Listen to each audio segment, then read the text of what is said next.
Assalamualaikum warahmatullahi wabarakatuh. Hai warga pelajar semua, bagaimana kabarnya hari ini? Jumpa lagi bersama Ibu Helvia Francisci di kelas Bahasa Indonesia kelas 12, semester 1. Pada pertemuan kali ini, kita masuk kepada materi mengenai menyimak teks laporan tentang ragam budaya daerah.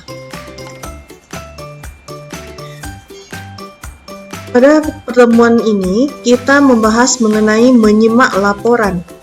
Nah, sebelum kita membahas bagaimana cara menyimak laporan, Ibu akan menyampaikan dulu apa tujuan pembelajaran kita pada pertemuan kali ini. Tujuan pembelajaran kita kali ini, peserta didik dapat mengidentifikasi dan mengevaluasi gagasan dan pandangan laporan yang disimak. Nah, apa itu menyimak laporan? Menyimak laporan yaitu kegiatan mendengarkan secara cermat dan memahami informasi yang disampaikan dalam bentuk laporan. Laporan biasanya berisi informasi faktual, data, hasil penelitian, atau kejadian tertentu yang disusun secara sistematis. Berikut adalah tujuan menyimak laporan. Nah, tujuan menyimak laporan ini bagiannya ada 3. Yang pertama, kita harus memahami informasi. Tujuan yang kedua, kita juga harus mengevaluasi informasi dari laporan yang disampaikan. Yang ketiga, mengambil keputusan. Dan yang keempat, menyampaikan kembali. Nah, apa itu memahami informasi? Yaitu mendapatkan pemahaman yang komprehensif tentang isi laporan termasuk fakta, data, dan kesimpulan. Tujuan yang kedua, mengevaluasi informasi. Yaitu kita harus menilai kebenaran, relevansi, dan objektivitas informasi yang disampaikan. Tujuan yang ketiga yaitu kita harus mengambil keputusan. Nah, dalam menyimak laporan, kita harus menggunakan informasi yang diperoleh untuk membuat keputusan atau mengambil tindakan. Dan tujuan menyimak laporan yang terakhir yaitu menyampaikan kembali. Menyampaikan kembali ini kita harus mampu merangkum dan menyampaikan kembali isi laporan kepada orang lain. Selanjutnya yaitu struktur laporan. Struktur laporan ini juga terdapat ada 3 bagian. Yang pertama yaitu pendahuluan. Pendahuluan yaitu berisi latar belakang masalah, tujuan laporan, dan rumusan masalah. Yang kedua yaitu isi, di mana isi ini terdapat menyajikan data, fakta, adanya hasil penelitian, atau informasi yang relevan dengan topik laporan. Dan struktur yang terakhir yaitu penutup. Pada penutup laporan, yaitu berisinya adanya kesimpulan dan saran-saran yang berkaitan dengan isi laporan. Nah, inilah contoh dari struktur laporan.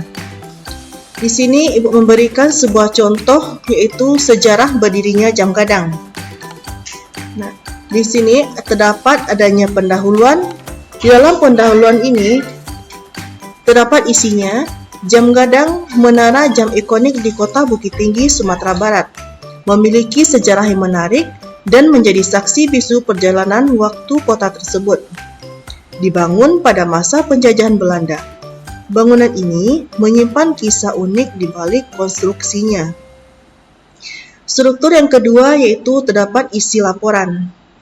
Nah, isi laporan dari berdirinya jam gadang ini yaitu jam gadang didirikan pada tahun 1925 sampai 1927 atas inisiatif Hendrik Reolof Rockmaker, seorang pejabat Belanda yang penjabat sebagai kontroler atau sekretaris kota Van de Kolk, sekarang di kota Bukit Tinggi. Pembangunan menara jam ini sebagai hadiah dari Ratu Belanda Wilhelmina untuk Rockmaker. Pemilihan lokasi dan desain jam gadang memiliki makna tersendiri. Letaknya yang strategis di pusat kota membuatnya menjadi titik pertemuan dan pusat aktivitas masyarakat. Desain bangunannya yang harus khas perpaduan gaya Eropa dan Timur memberikan nuansa unik dan menjadi ciri khas kota. Mesin jam yang digunakan pun didatangkan langsung dari Jerman. Keunikan mesin ini terletak pada mekanisme kerjanya yang masih menggunakan sistem manual tanpa bantuan listrik. Hingga kini, mesin jam tersebut masih berfungsi dengan baik meskipun telah berusia seabad lebih. Itulah isi dari laporan sejarah berdirinya jam gadang. Nah, sekarang Ibu juga akan membacakan contoh penutup dari laporan sejarah berdirinya jam gadang.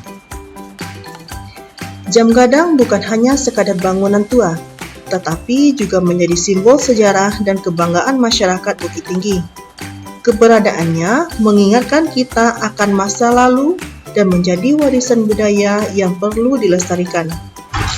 Melalui pelestarian dan perawatan yang baik, diharapkan jam gadang dapat terus berdiri kokoh dan menjadi ikon kota Bukit Tinggi hingga generasi mendatang.